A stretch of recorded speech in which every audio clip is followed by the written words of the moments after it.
इस कहानी की शुरुआत में फर्नांडो नाम के एक आदमी को दिखाया जाता है जो पेंटर होने के साथ जूडो इंस्ट्रक्टर भी है। और एक दिन जब वो सड़क के किनारे सिगरेट पी रहा होता है तभी एक गाड़ी पानी से उसकी सिगरेट बुझा देती है। वो सिगरेट को पानी में फेंक देता है। दरअसल बारिश होने की वजह से पानी सड़क पर चारों तरफ भरा होता है और अब वो देखता है कि उसकी सिगरेट बहते हुए बैंक ऑफ रियो के सामने जो गटर है उसके अंदर चली गई। फर्नांडो उस गटर के पानी का पीछा करते हुए एक ब्रिज तक पहुंच जाता है जहां पर नाले का सारा पानी आता है। इसके बाद वो नीचे गटर के पाइप में जाता है और उसके दिमाग में एक आइडिया आता है जिस आइडिया को शेयर करने के लिए वो अपने दोस्त सेबेस्टियन के पास जाता है और उसे कहता है क्यों ना हम बैंक में रॉबरी करें। हालांकि सेबेस्टियन उसकी बात मान तो जाता है लेकिन वो कहता है कि इस सब के लिए हमें बहुत सारे इक्विपमेंट्स की गाड़ियों की जरूरत होगी जिसके लिए हमें पैसे चाहिए। फर्नांडो पैसों का इंतजाम करने के लिए अपने एक दोस्त डिबाउजा से मिलता है लेकिन डिबाउजा के पास भी पैसे नहीं होते। डिबाउजा उसे एक दूसरे इंसान का नाम बताता है जिसका नाम मारियो है जो पहले से एक चोर है। और अब फर्नांडो मारियो के पास जाता है, उसे अपना पूरा प्लान बताता है और कहता है कि अगर हम चोरी में कामयाब हुए तो तुम्हें कभी भी चोरी नहीं करनी पड़ेगी। मारियो भी इनके प्लान में शामिल हो जाता है जिसके बाद ये बैंक के सामने अंडरग्राउंड नाले के अंदर जाते हैं और ये चेक करते हैं कि इन्हें कितनी लंबी सुरंग बनानी है। हालांकि पूरा मेजरमेंट ले लेते हैं लेकिन अब भी इन्हें पता है कि इनके सामने कई सारी चुनौतियां हैं। वापस आने के बाद फर्नांडो, मारियो और डिबाउजा आगे की प्लानिंग करते हैं। इन्हें ये भी पता चल गया होता है कि बैंक के अंदर मोशन सेंसर्स हैं, यानी कि कोई भी इंसान रात को अगर बैंक के अंदर मूव करता है तो मोशन सेंसर उसे डिटेक्ट कर लेंगे और पास के पुलिस स्टेशन में अलार्म बज जाएगा जिससे जल्दी पुलिस यहाँ पर पहुंच जाएगी। लेकिन फर्नांडो बताता है कि मोशन सेंसर किसी भी इंसान की हीट को आइडेंटिफाई करता है, ना कि किसी हलचल को। मेरे पास एक खास सूट है जिससे वो मोशन सेंसर कभी भी हमारी बॉडी की हीट को आइडेंटिफाई नहीं कर पाएगा। पर सबसे बड़ी चुनौती हमारे सामने ये है कि बैंक के अंदर जाने के बाद हम लॉकर्स को कैसे खोलेंगे। अगले दिन ये बैंक के अंदर जाते हैं और वहां का मुआयना करना शुरू कर देते हैं। फर्नांडो जब बैंक के अंदर की फोटोज खींच रहा होता है तो वहां के सिक्योरिटी गार्ड उसे देख लेते हैं और अपने साथ नीचे बैंक की बेसमेंट में ले जाते हैं जहां पर फर्नांडो देखता है कि लॉकर्स कहां पर है। वो बैंक के पूरे डिजाइन को देख लेता है और अब फर्नांडो के कैमरे की चेकिंग की जाती है लेकिन उसमें कुछ भी नहीं होता। दरअसल ये फर्नांडो का एक प्लान था। वो जानबूझकर सिक्योरिटी के सामने इस तरह से फोटोज खींच रहा था ताकि सिक्योरिटी उसे पकड़ ले, पर ऐसा करने से पहले उसने मेमोरी कार्ड को निकाल लिया था। और अब फर्नांडो जब वापस जाता है तो वो अपने तीनों साथियों को बैंक के अंदर की सभी फोटोज को दिखाता है और सारा नक्शा बताता है कि कैसे हम चोरी करेंगे। इन्हें अब पता है कि इन्हें कहां से सुरंग खोदनी है।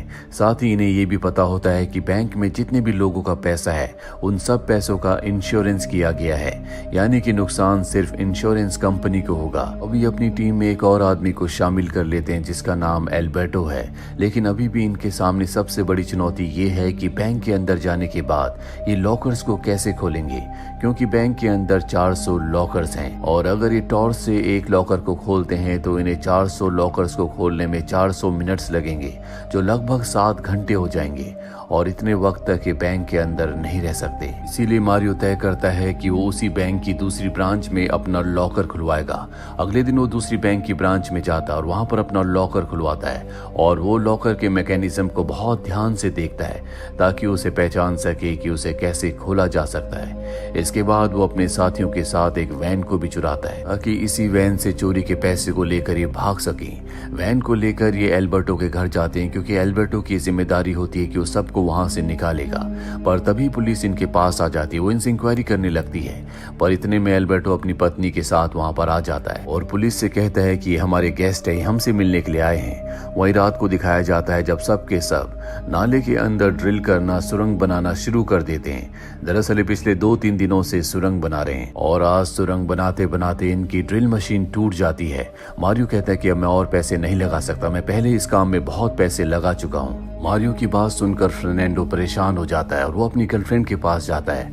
रात को जब वो अपनी गर्लफ्रेंड के साथ तारों की छांव के नीचे होता है, उसकी गर्लफ्रेंड कहती है कि आसमान में हम जो तारे देखते हैं दरअसल अब तक तो खत्म भी हो चुके होंगे क्योंकि उनकी रोशनी हम तक पहुंचने में करोड़ों साल लगते हैं। दरअसल अब वो आसमान में है ही नहीं, वो वहां से गायब हो चुके हैं। और अपनी गर्लफ्रेंड की बात सुनने के बाद फर्नांडो को एक आइडिया आता है। वो अपने सभी साथियों के पास जाता है और उन्हें बताता है कि मेरे पास एक नया प्लान प्लान है। हम दिन में बैंक में रॉबरी करेंगे सबके सामने, और जब हम सारा पैसा निकाल लेंगे तो पुलिस बाहर खड़ी होगी। उन्हें लगेगा कि हम सामने से बाहर आएंगे, क्योंकि किसी को भी सुरंग के बारे में कुछ नहीं पता, पर हम सब के सब सुरंग से निकल जाएंगे।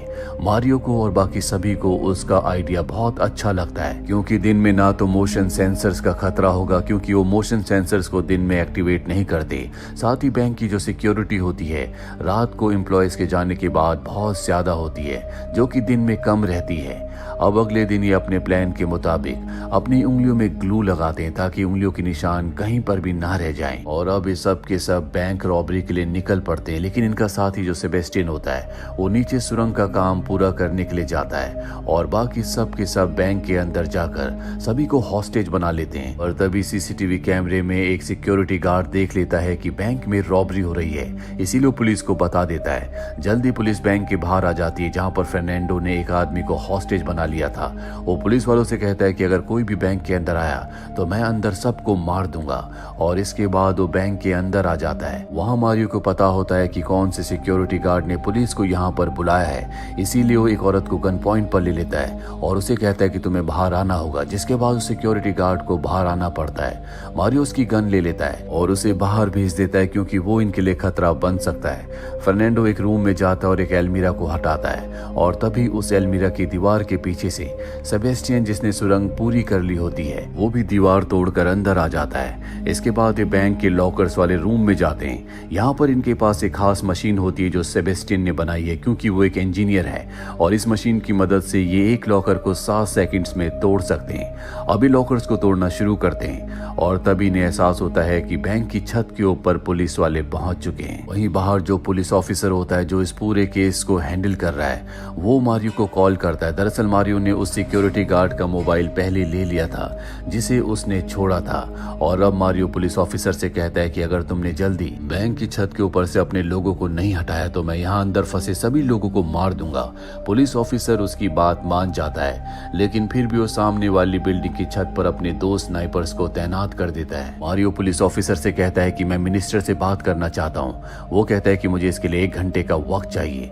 पुलिस ऑफिसर के साथ उसकी जो टीम होती है वो दोनों ही गेट्स पर तैनात होती है, क्योंकि बैंक में आने और जाने के सिर्फ 2 रास्ते होते हैं, एक पार्किंग से और एक सामने के गेट से। इन सबको लगता है कि ये एक छोटी मोटी चोरी है, और यहाँ अंदर सब के सब फंस चुके हैं। इसीलिए पुलिस ऑफिसर एक बार फिर से मारियो को कॉल करता और कहता है कि देखो, तुमने कोई भी बड़ा नुकसान नहीं किया, तुम अपने आप को हमारे हवाले कर दो, मैं तुम्हारे लिए एक वकील कर दूंगा, तुम्हें कोई भी बड़ी सजा नहीं होगी। मारियो कहता है कि इस बारे में मुझे अपने दोस्तों से, अपने साथियों से डिस्कस करना होगा। दरअसल मारियो उन्हें बातों में फंसा रहा होता है ताकि उन्हें ज्यादा से ज्यादा टाइम मिले, और वो सभी लॉकर से सारा सामान लेकर यहाँ से अपनी सुरंग से रफू चक्कर हो जाएं। बैंक के अंदर एक बूढ़ी औरत भी होती है जिसका आज बर्थडे होता है, और जब भी मारियो को पता चलता है तो वो उसे बर्थडे विश करता है। साथ ही वो एक हॉस्टेस से चॉकलेट लेकर उस बूढ़ी औरत को देता है। स्नाइपर जो इन पर नजर रखे होते हैं वो सब देख लेते हैं। उन्हें कुछ समझ नहीं आता कि बैंक के अंदर ये चल क्या रहा है। वो ये बात पुलिस ऑफिसर को भी बताता है, और अब मारियो उस बूढ़ी लेडी को छोड़ देता है। इसके बाद एक बार फिर से वो पुलिस ऑफिसर से बात करता है और उसे कहता है कि मैंने अपनी जिंदगी के 15 साल जेल के अंदर ही बिताए हैं, इसीलिए जब तक खुद मिनिस्टर मुझसे बात नहीं करते हम सरेंडर नहीं करेंगे। और अब पुलिस ऑफिसर को मारियो की बात माननी पड़ती है, लेकिन जब पुलिस ऑफिसर मिनिस्टर की बात मारियो से करवाता है तो मारियो उसे उल्टा सीधा कहना शुरू कर देता और कहता है कि मैं तुमसे बात नहीं करना चाहता, क्योंकि सभी मिनिस्टर से एक जैसे होते हैं। वो पुलिस ऑफिसर से कहता है कि मैं अपने लॉयर से बात करना चाहूंगा। पुलिस ऑफिसर उसके लॉयर का नंबर मांगता है। मारियो वहीं पर बंदी बनाए गए एक आदमी का फोन लेकर उसका नंबर पुलिस ऑफिसर को दे देता है, जिसके बाद पुलिस ऑफिसर उस नंबर पर फोन करता है। मारियो कॉल रिसीव करता है और आवाज बदलकर वकील बनकर वो उससे बात करता है। दरअसल वो टाइम वेस्ट कर रहा है ताकि उसके साथियों को, जो कि नीचे बेसमेंट में हैं, जो कि लॉकर से सामान चुरा रहे हैं, उन्हें ज्यादा से ज्यादा वक्त मिल सके। और अब तक ये सारे के सारे लॉकर से बहुत ही कीमती सामानों को, पैसों को, सोने को निकाल चुके हैं और अब ये पूरे के पूरे सामान को सुरंग से नीचे शिफ्ट कर रहे होते हैं जहां पर इनकी नाव है। वहीं पुलिस ऑफिसर को दिखाया जाता है जिसे अब शक होना शुरू हो जाता है क्योंकि मारियो ने जो नंबर उसे दिया था और कहा था कि मेरे लॉयर का नंबर है, मारियो ने उस नंबर को स्विच ऑफ कर दिया होता है। पुलिस ऑफिसर समझ जाता है कि इन्होंने बैंक से निकलने का कोई ना कोई और रास्ता ढूंढ लिया है और तभी उसकी नजर गटर के ढक्कन पर जाती है। वो समझ जाता है कि वो नीचे के रास्ते से निकलना चाहते हैं। वहीं बैंक के अंदर जितने भी हॉस्टेजेस होते हैं सबको ऊपर जाने के लिए कहते हैं और अब ये अपने सभी हथियारों को बैंक में छोड़कर नीचे अपनी नाव तक पहुंच जाते हैं जहां पर इन्होंने सारा सामान शिफ्ट कर लिया है। दरअसल इनके पास जितनी भी गन्स थी वो असली गन्स नहीं थी बल्कि वो खिलौने थे क्योंकि फर्नांडो कभी भी किसी भी इंसान को नुकसान नहीं पहुंचाना चाहता था। बैंक के अंदर जितने भी लोग होते हैं उन्हें पता चल चुका होता है कि लुटेरे यहाँ से जा चुके हैं, इसीलिए वो अपने मोबाइल फोन से अपने रिलेटिव्स को कॉल करके बताते हैं कि वो पूरी तरह से सुरक्षित है। पुलिस ऑफिसर जो अब तक पूरी गेम समझ चुका है वो पुलिस की एक टीम को गटर के उस हिस्से में भेजता है जहाँ से बाहर निकला जाता है और खुद वो अपनी एक टीम के साथ बैंक के अंदर जाता है। वहीं हमें फर्नांडो और उसके साथियों को दिखाया जाता है जो बोट पर अपनी नाव पर होते हैं। दरअसल इन्हें पता था कि पुलिस वालों को पता चल सकता है कि ये गटर के रास्ते निकलने की कोशिश करेंगे, इसीलिए पानी में इन्होंने एक छोटा सा डैम बना दिया था ताकि पानी का बहाव दूसरी दिशा में बहने लगे और ये अपनी नाव से दूसरी दिशा की तरफ निकल जाएं, जो सब इन्होंने बहुत ही खूबसूरती से कर लिया होता है। वहीं पुलिस ऑफिसर को सुरंग मिल जाती है जिससे सब के सब भागे थे। वहां पर उन्होंने एक बॉम्ब को भी रखा होता है पर पुलिस ऑफिसर को जल्दी पता चल जाता है कि सारे हथियार और बॉम्ब सब कुछ नकली था। पर अब बहुत देर हो चुकी है क्योंकि ये सारा का सारा पैसा सोना लेकर एल्बर्टो के घर पहुंच चुके हैं और इन्होंने उन गाड़ियों को भी जला दिया है जिन गाड़ियों का इन्होंने इस्तेमाल किया था। इसके बाद ये रॉबरी के सारे सामान को पैसे को आपस में बांट लेते हैं। कुछ महीने बीत जाते हैं और अब इन सब की जिंदगी बदल चुकी है। ये अब बहुत अमीर बन चुके हैं। लेकिन एक दिन फर्नांडो की पत्नी को पता चल जाता है कि उसका किसी दूसरी लड़की से अफेयर है। इस बात से गुस्सा होकर वो पुलिस के पास जाती है और उन्हें बता देती है कि कुछ महीने पहले जो बैंक में रॉबरी हुई थी उसमें मेरे पति भी शामिल थे। पुलिस फर्नांडो के साथ उसके सभी साथियों को पकड़ लेती है और अब उसे जेल हो चुकी है। पर क्योंकि इनके पास नकली हथियार थे और ना ही इन्होंने किसी को नुकसान पहुंचाया था इसीलिए इन्हें बहुत लंबी सजा नहीं होती। 7 महीने बाद फर्नांडो को छोड़ दिया जाता है। उसे मारियो अपनी बहुत ही शानदार कार में लेने के लिए आता है। दरअसल फर्नांडो ने इसका भी प्लान पहले से बना रखा था, इसीलिए उसने जानबूझकर नकली हथियारों का इस्तेमाल किया था ताकि इन्हें लंबी सजा ना हो। साथ ही बैंक के लॉकर्स में लोगों का जितना भी सामान होता है बैंक के पास उसका कोई भी रिकॉर्ड नहीं होता, इसीलिए इन्होंने पहले अपने आधे पैसों को छुपा दिया था ताकि अगर ये पकड़े भी जाएं तो पुलिस को इनके पास पूरा पैसा ना मिले। हालांकि बैंक ने $25 मिलियन और कई किलो सोने का क्लेम किया था, लेकिन पुलिस को इनके पास $1.2 मिलियन और 8 किलो सोना मिला था, यानी कि बाकी का सोना और पैसा अब भी इनके पास है। साथ ही अब ये आजाद भी हो चुके हैं और इसी के साथ ये सच्ची घटना पर आधारित फिल्म यहीं पर खत्म हो जाती है।